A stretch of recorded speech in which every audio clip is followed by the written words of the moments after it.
We live in one of the biggest tourist destinations in the world. From the airport to the Strip, downtown to the suburbs, you'll see these stickers and signs. Casinos and hotels had to change to keep up. Now police do too. I rode along with Elizabeth, one of thousands of drivers in the valley. Lights. Oh my God, they're like, is this the cash cab?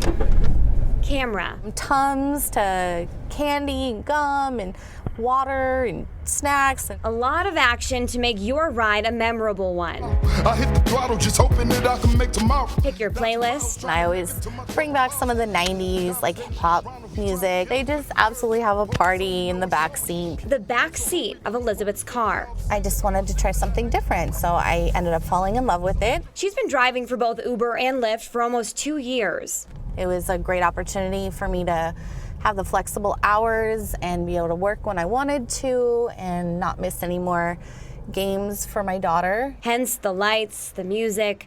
Elizabeth knows the more fun for them means more funds for her. We'll have good nights where everybody will tip. This camera gives her daughter peace of mind while she's out driving. You never know who's going to get in your car. And I have a camera, yes, it's a very big deterrent for most people. They don't act stupid usually, but sometimes it doesn't stop them. Elizabeth knows her passengers will be drinking. It's Vegas, and it's why a lot of people use Uber and Lyft. She likes working graveyards on the weekend when it's busier, but it's also when passengers can get a little out of hand. If they're inebriated, they're, throwing up, or they're just being a little handsy or touchy-feely. Like this guy last October. It's hard to see in the video, but Elizabeth told me he was so drunk he couldn't unbuckle himself and get out of the car. She said he also got a little handsy. Now once you've left the club, we're looking at extending that safety all the way until you get home. Lieutenant David Valenta is working to prevent situations like this from happening to drivers and passengers.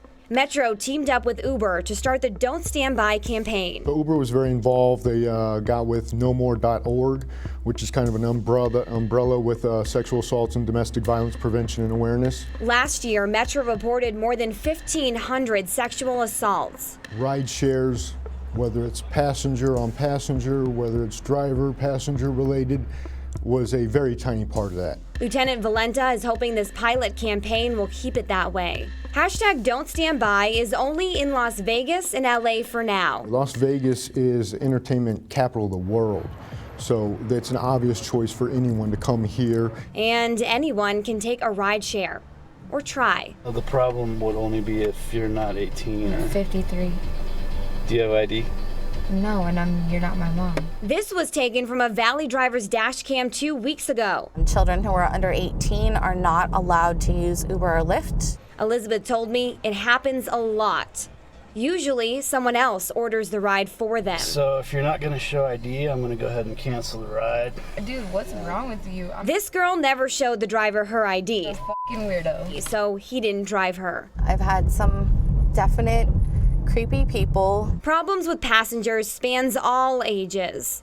I've had people offer me money for sexual favors, and I politely decline. We've taken reports on both sides. Elizabeth hasn't reported any of her passengers to police, but she has to Uber and Lyft.